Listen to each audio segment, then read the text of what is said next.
Hello, everyone, and welcome to this resume workshop presented by Nevada State College Career Services. Today, we are going to have our wonderful Lay from our office, Lalicia Henderson-Ray. She's going to talk a little bit about how to make your resume, how to, perfect your resume if maybe you already have one. And this is a really important skill for anything involving your career. So we're just going to go ahead and jump right into it. I'll go ahead and throw it over to Lay, and thank you all so much for attending. Welcome everyone. So today we have some resume quick tips for everyone. And so we're going to be reviewing the top 10 things to help you enhance your resume. And so just an overview of what we're going to cover today. We're going to first review a few of the Career Services Center resources that we offer for resumes. And then we're going to jump into the resume tips and then have a Q&A at the end. Okay, so first and foremost, just a little bit about Career Services Center resume resources. So to get assistance with resumes, you can go to our website. And so if you go to nsc.edu/career, that website will highlight a resume section where you can access key resume resources. Also going on a Handshake, which is our career platform that also has items such as job postings and events and internship opportunities, as well as houses all of our Career Services Center resources. And so you can access that as well. And then if you prefer to speak with someone in person and get a little more information, feel free to drop in during our drop-in hours. We're located in Rogers Student Center 128, and our drop-in hours are Tuesdays, 11 to 3, and Thursdays, 1 to 5. And then there's also the option of scheduling a virtual appointment via the link listed there. And so you'll be able to schedule a career advising appointment. The screenshots are pictured at the very bottom of the presentation here. You'll be able to see these two main options of 60-minute or 30-minute career advising appointments, and you'd be able to indicate that you would like resume assistance, and then you'll be able to drill down the date and time. In general, in a nutshell, this slide encapsulates all of our resume resources as an office. And so keep in mind that we do have 3 templates available to students. However, keep in mind these templates aren't the same as the templates that you would typically see on like a Microsoft Word, where the formatting might be a little difficult to work with, and Word templates sometimes have some outdated information. These templates are based on best practices currently, and they are very user-friendly. We also have the resume bullet points worksheet to help students with developing their bullet points, as well as resume brainstorming worksheet, which is one of my personal favorites because it breaks down all the different sections of a resume and helps to kind of get your mind thinking of what are some things I can incorporate to truly showcase my experiences.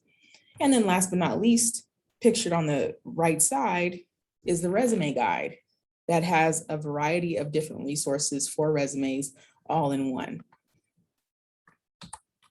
So let's jump right into it. So quick tip number 1, perfecting your formatting and grammar. And so one of our first recommendations that we typically mention to students is keeping a resume at 1 page if possible. And so that is just to make sure that you're not including a lot of fluff, a lot of irrelevant information. You're keeping everything concise, and so that an employer would be able to look at your resume in a quick amount of time, and also making sure that your formatting is easy on the eye. So 11 and 12 font is a safe bet for your font size, and you want to stick to font styles such as Times New Roman or Arial so that it's an easy read. And then really importantly is making some emphasis on some of your text so that it stands out. So you want to use bolding, italics, and caps when necessary, just to make sure that you're highlighting certain sections of your resume that are very important. And when you are getting down to your education section or experience sections, It's important that you're listing your experiences in reverse chronological order, meaning that you want to be listing your most current experience first, and then work your way back in time, so that everyone can see when they're looking at your resume, what's the latest and greatest going on with you.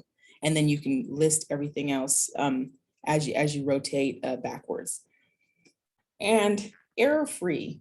So if you can imagine, if an employer is reviewing your resume and they see some glaring grammatical or spelling errors, that could be a bad first impression and can present you as unprofessional or lacking attention to detail. And so you want to be sure that your resume is grammar and spelling error-free. Maybe having a peer or a mentor review your resume is a great rule of thumb, just to get a second pair of eyes on it. And then being consistent. So as mentioned previously, when you're emphasizing different things in bold or italics, you want to be sure that you're being consistent throughout your resume, whatever you do choose. All right, quick tip number 2, catch the attention of the reader. So this is a very important element to incorporate in your resume. If you can imagine, an employer at any given recruitment may be looking at upwards of 60 to 100 resumes. And so with that said, it's important that you're grabbing their attention. In order to do that, you want to be able to capture your experiences and what responsibilities you've held in your work history. And so in order to do that, you want to include bullet points that start with strong action verbs. You want to use things like percentages and dollar amounts, any way to quantify what accomplishments you've achieved in your previous work experience or internship, volunteer experience, etc. And it's important too to remove any high school education or experience once you've entered junior year in college. And the reason for that is once you're a junior in college, now that high school diploma is a bit implied. And so instead, you would just list your bachelor's degree and your expected graduation month and year.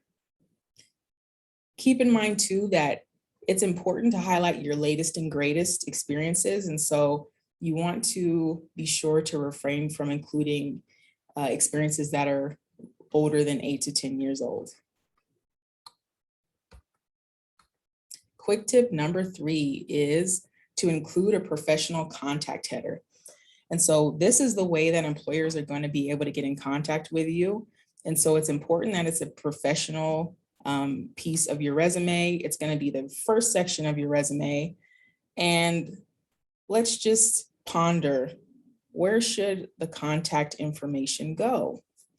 It should always go at the very top of your resume. It is important that an employer is able to get in contact with you. And also, let's consider what should be included. You want to list your name, your physical address, email address, and phone number. And very importantly, if you happen to have an email that may be considered unprofessional, it's important that you go ahead and establish a new, more professional email, such as something that's maybe a mixture of your first and last name, very simplistic. And this is just to make sure that you're making a great first impression. So let's look at some kind of do's versus don'ts when it comes to contact headers and look at what looks like a great standard contact header and what doesn't and why. And so we see Sally Scorpion listed her name and she emphasized it through bolding letters, right? So that's an example of how you can bold something that is prominent. So she has her name bolded, she's listed her address and phone number, and her email address is professional, just a mixture of her first initial, last name.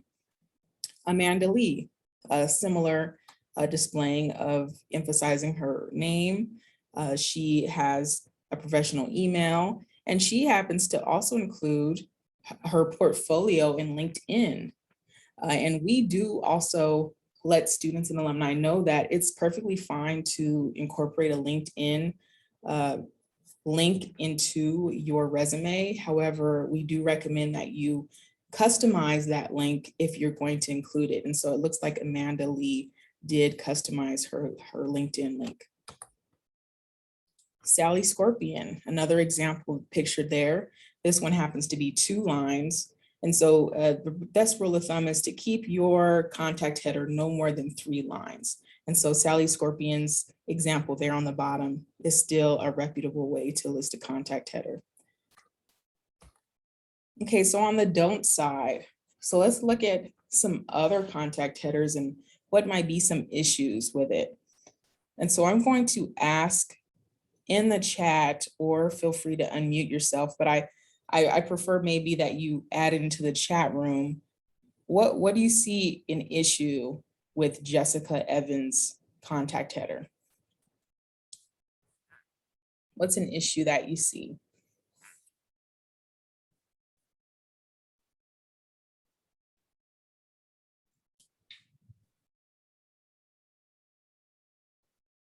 I'm monitoring the chat here to see what pops up. Yes, so the email isn't professional. So that's a great highlight. Thank you for that. Yep, so Jessica's email is a bit unprofessional. It's not listing any combination of her name, and it's a little bit of an unprofessional email. Also, I want to highlight to everyone that it's in 2 separate columns, which can be problematic. It's great to incorporate the information listed there, but you want to be sure that it is all listed together. We do recommend that students and alumni do not list their information in 2 separate columns on their resume.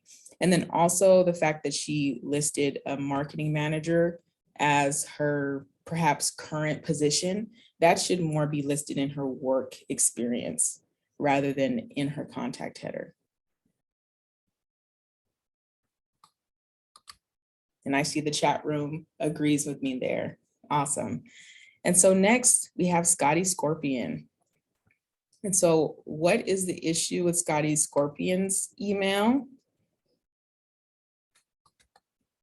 You guessed it, once again, an unprofessional email. So the Loves Dogs 23 is not quite the most professional email, and maybe he could establish a different email that would be maybe just a combination of his first and last name.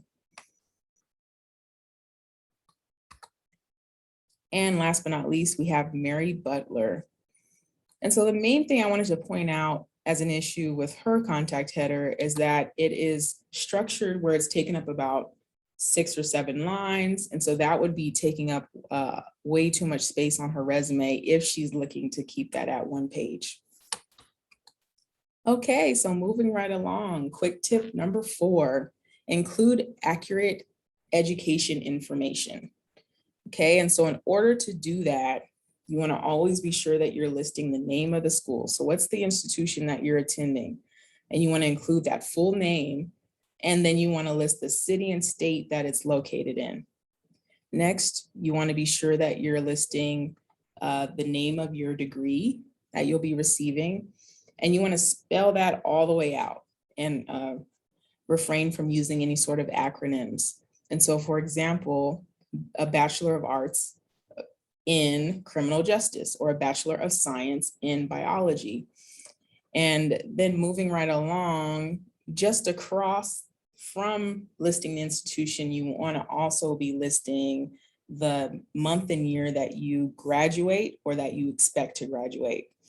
And if it is a month and year in the future, then you want to list that expected, just to make sure that employers are aware that that is something to happen later on in the future. Last but not least, you can incorporate your GPA in your education section. However, we recommend that you only include it if it is higher than 3.5 or higher, just to be sure that you are highlighting something that is impressive. Okay, education section do's and don'ts. So let's do some more comparing and contrasting here and get some visuals. And so first, we have an education excerpt here. And this education section looks pretty good. The education section is specified in all caps and bolded, and then you have Nevada State College listed, the city and the state, May 2017, and then the individual writes out Bachelor of Arts in Communication. And they do highlight their GPA, and it is a 3.5 or higher. Next, we have another education section listed. This individual has two separate points of education. The first one being Nevada State College, Bachelor of Science in Biology. And notice, because May 2022 is in the future, they listed expected. And so that's an important note. And their College of Southern Nevada education is listed correctly as well. And now getting down to a unstructured education section, there are quite a few items on here that need a little bit of a lift. And so once again, I'll question the chat room here and see if anyone has any input on some issues with this education section.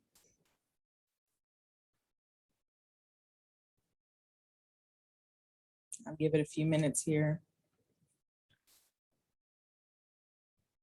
What's any kind of issue that anyone is seeing?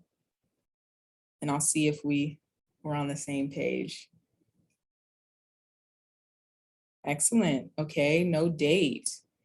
And I like the fact that, Zimri, that you mentioned that there isn't any date, because the eye will be fooled by the fact that the date is not in the far right margin. So under the College of Southern Nevada education experience there, May 2019 is listed. It's just that it's not prominent and moved over to the far right margin. So that's a prime example of why it's so important to do so. And so I'm going to run through what these different issues are in the education section. So first and foremost, the city and state is missing. So this individual would need to list Henderson, Nevada. Also, they used an acronym for their degree areas. So they need to go ahead and list Bachelor of Science in Biology. And May 2023 being in the future and an expected graduation date, they need to go ahead and indicate that as well. And then last but not least, just as Zimri pointed out, in really thinking that there was no date listed, is that it's in the wrong place. And so moving that graduation date on over.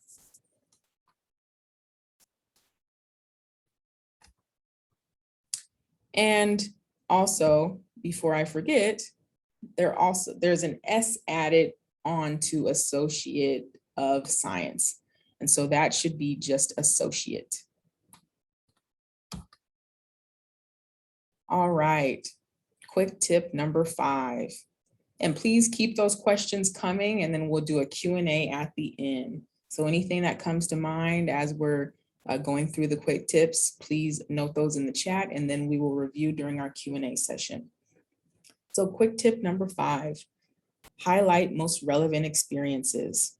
And so it's important that you are considering, when you're applying to any particular position, what is in the job posting? What are the qualifications and responsibilities that are being highlighted and requested of the candidate? And so with that, you'll be able to be guided in how you're going to arrange your resume and tailor it to the job posting.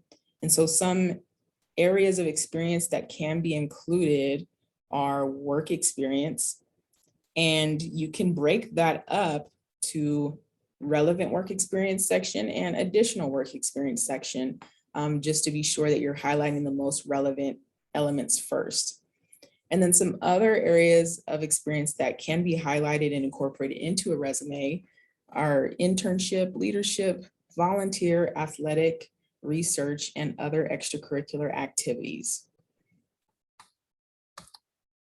And quick tip number 6, include sufficient information in all experience sections. And so it's important that regardless of what type of experience section you decide to highlight, whether it be internship, research, of course, work experience, you want to be sure that you're including all the key elements that are needed. And so some of those include job title, company name or institution name, city and state, as well as date of experience. And you want to list those with the start to finish, month and year of the start, month and year of the end.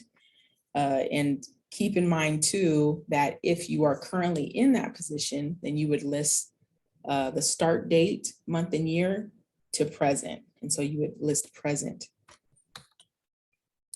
Responsibilities that you held within these experiences should be highlighted using bullet points.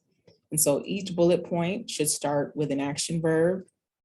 You would use present tense action verbs for any positions that you're currently holding, and then past tense for any of the experiences in the past.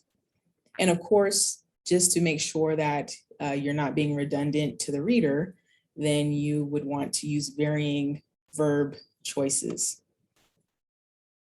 The resume guide is helpful for that. By the way, we have a list of action verbs that's in our resume guide if you'd like to check that out. It can be accessed on Handshake or on our website. So please remember, we have a very robust list of action verbs. So let's check out an example of an experience section. And so just to kind of give you a prime example of how an experience section can be listed, note that they have a relevant work experience section in which they are currently holding a front desk receptionist position. And notice that they are currently still in that position. They have December 2018 to present listed. And because of that, their action verbs are all present tense.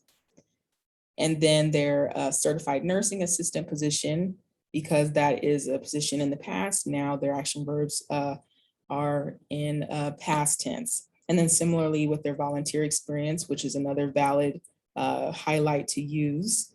They're currently volunteering. So we got the present tense on the action verb, and then previous volunteer experience, past tense. So please keep in mind those tenses. All right, quick tip number 7, use strong bullet points. And so this is one of the prime elements of the resume, where we would say, for lack of better terms, the meat and potatoes of your resume lie. And it is a way for you to be able to highlight and showcase within your experiences, what are some things you were able to accomplish or ways that you're able to contribute to your institution or company that you worked with. And so in order to help develop those bullet points, you want to ask questions such as what kind, how, when, for whom, what for, and why. So helping to kind of frame what was the benefit of these particular responsibilities that you held. And so we have a sort of formula, if you will, for constructing bullet points. And so you want to have a verb at the very beginning. You want to include some sort of skill or accomplishment, and then provide some context for the reader. And so in order to do that, you can kind of think of some relevant skill or accomplishments that you have had in this particular experience that you're highlighting. And then you want to add a verb in the front of it, and then provide some detail to give a real day in the life snapshot. And so that can be accomplished by kind of including some of those questions of what was the result of this? What was the benefit? So let's look at some examples here. So we have a before and after. So the before bullet point is just listing planned activities. And so, of course, there's a lot to be left to the imagination with just a showing of planned activities. But in order to provide more information for an employer to know, then in asking some of those who, what, when, and why questions, you can then end up with planned and taught a weekly exercise program to 30 physically challenged children.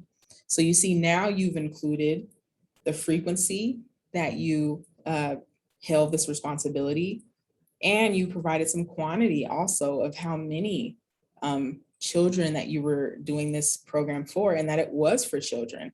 And so these are all important elements to display within your resume. And now we have another before and after example here. So before considering all the elements of the bullet point formula, it just listed generated retail revenue increases, which sounds good, but you see, secondly, the after incorporates some very important information. So generated a 45% retail revenue increase by streamlining store operations and implementing a targeted digital marketing campaign. So you see, now you've provided the margin in which you created the increase in revenue, and then you've created some context of how you're able to accomplish that. And you're highlighting that you have experience in digital marketing. So quick tip number 8, include a skills section. And so the skills section of a resume isn't required. And so it's based on your discernment of, do you have space for that? You know, is your resume one page and still has a little room? And so if so, then it is a nice kind of emphasis to list your skills on the very bottom. If you are going to have a skills section, it should be listed at the bottom of the resume. And so within the skills section, you want to be sure that you're only including hard skills such as computer skills, foreign language skills, or technical skills. And so when incorporating the computer skills, be as specific as possible in listing the databases and hardware that you're familiar with. When you're listing the language, you want to list kind of the proficiency that you have in that language. So is it conversational or is it fluent? And then any certifications that you've acquired.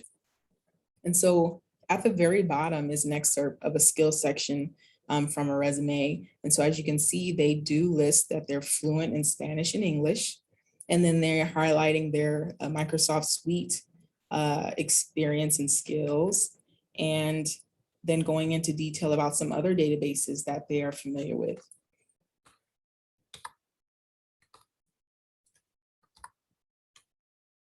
Next tip, number 9, tailor your resume. This is very, very key. And so it's important that you're not submitting the same resume for every job opportunity that you come across. And so it's important that you are reviewing the job posting first and foremost to see what the qualifications and responsibilities are for that particular job. And then you want to always be revising your resume to include those relevant experiences and accomplishments. And another key element to consider is that a lot of companies use what are called application tracking systems, in which they use basically an AI tool to kind of sift through resumes in order to kind of narrow down for the actual hiring manager to then do the next round of reviews. And so with that said, it's important that you're using some keywords from the job posting and incorporating that into your resume so that that is picked up by the ATS system. Also, refraining from using abbreviations, tables, and text boxes, any headers and footers. Those are all things that are problematic to ATS systems. So it's important that you go ahead and avoid those. So here we have a prime example of an ATS output. So basically on the left here, you see the job posting, and then on the right is the resume, and everything highlighted in yellow are the similarities of the terminology used or any keywords that were used. And so as you can see, that is just giving you an example of the importance of using keywords and incorporating them into your resume based on the job posting. And quick tip number 10, key don'ts. So what should we be avoiding when it comes to putting together our resume? So avoiding grammar and spelling errors. That is a very quick way to really provide a bad first impression for employers if they're seeing any grammatical errors or spelling errors in your resume. Avoiding clutter or non-essential information. So we've highlighted quite a few times the importance of relevancy, being sure that what you're including in your resume is relevant to what you're applying to, and just making sure you're not adding a lot of fluff. Please refrain from using pronouns. So similar to when you're writing papers in school, you want to avoid pronouns. So no I, me, my, nothing of the sort. And so that is just a professionalism key point there. You can go ahead and omit any sort of objective statements that is viewed by employers as outdated and not necessary. And considering that you want to try and keep your resume to one page, that can open up some real estate for some other key experiences to be highlighted. Don't include references. So one misconception is that at least listing resumes available upon request on the bottom of the resume, or references available upon request, is a way to kind of show that you're willing to show your references, but that's actually not necessary. And it's certainly not required or even recommended that you include your references on the resume, because that should actually be a separate, completely separate document that you develop with your references listed. And a common mistake that is seen quite a bit is soft skills being incorporated into the skills section. So as mentioned, your skills section at the very bottom of your resume should only highlight hard skills. So any sort of soft skills, such as perhaps customer service or communication skills or things like that, that should more be highlighted and exemplified in your experience bullet points rather than listed in your skills section. And as we've mentioned quite a few times today, try to keep your resume to one page. So do not go over one page. And the ATS don'ts that we just highlighted, which are avoiding abbreviations, avoiding tables, text boxes, fancy formatting, headers and footers. All right, well, I think that brings us to the end. I just want to please request that everyone follow us on social media if you can. That is our handle there, NSC Career. And last but not least, just keep us in mind. Pictured here are our front desk with our orange chairs there. And also we are located in RSC 128. And we can be contacted at career@nsc.edu if you have any questions. Thank you so much, everyone.